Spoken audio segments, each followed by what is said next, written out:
उद्देश्य है बिल का उसमें भी लिखा है।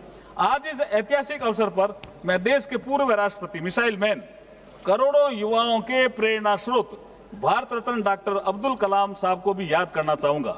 जब 3 अक्टूबर 2005 को कलकत्ता, मद्रास और मुंबई विश्वविद्यालय के कंबाइंड इनॉग्रल एड्रेस के दौरान जब मुंबई यूनिवर्सिटी के एक छात्रा ने एपीजे अब्दुल कलाम साहब को पूछा, इंडियन पॉलिटिक्स में महिलाओं की भागीदारी को लेकर के एक सवाल किया। अध्यक्ष जी, आपकी अनुमति हो तो वो सवाल मैं पढ़ जाता हूं।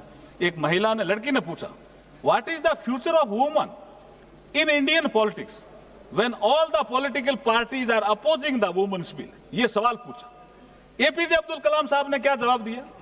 Definitely the reservation of 33% short will come. It is only a matter of time.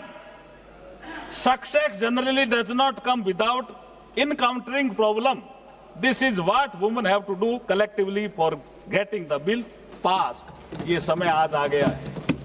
APJ Abdul Kalam साहब ने उस समय कहा समय आएगा, आ गया, और ये समय आ गया। नरेंद्र मोदी जी के नेतृत्व में ये सदन इसको पास कर रहे हैं। इसी श्रृंखला में वो ये भी कहते हैं, sir, if women get into the assembly, they would bring some order.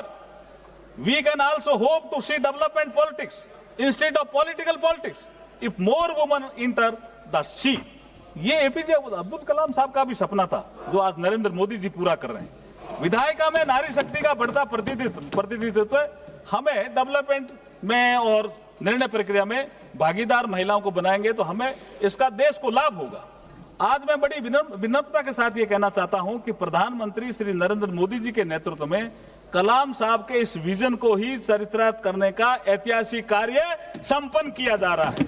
अध्यक्ष महोदय, मैं इस अवसर पर भारत के प्रथम उप प्रधानमंत्री और गृह मंत्री लौह पुरुष सरदार वल्लभ भाई पटेल जी का भी स्मरण करना चाहूंगा, जिन्होंने लगभग 100 वर्ष पूर्व अहमदाबाद नगर पालिका के अध्यक्ष रहते हुए महिला आरक्षण की बात कही थी। सरदार पटेल साहब को भी मैं नमन करना चाहता हूं। अध्यक्ष महोदय, महिलाओं को लोकसभा तथा राज्य विधानसभा में आरक्षण देने संबंधी विषय बहुत लंबे समय से पेंडिंग था। 1975 में भारत में महिलाओं की स्थिति पर बनी एक समिति ने महिलाओं के घटते राजनीतिक प्रतिनिधित्व पर कमेंट किया था। 1988-2000 के नेशनल पर्सपेक्टिव प्लान में भी सभी चुने हुए निकाय में महिलाओं के लिए 30% आरक्षण की सिफारिश की थी। 13वां संशोधन भी आया, लेकिन लोकसभा और विधानसभा में ये महिलाओं का रिजर्वेशन का काम आगे नहीं बढ़ा। अध्यक्ष महोदय, यहां तक महिला आरक्षण का बिल का सवाल है।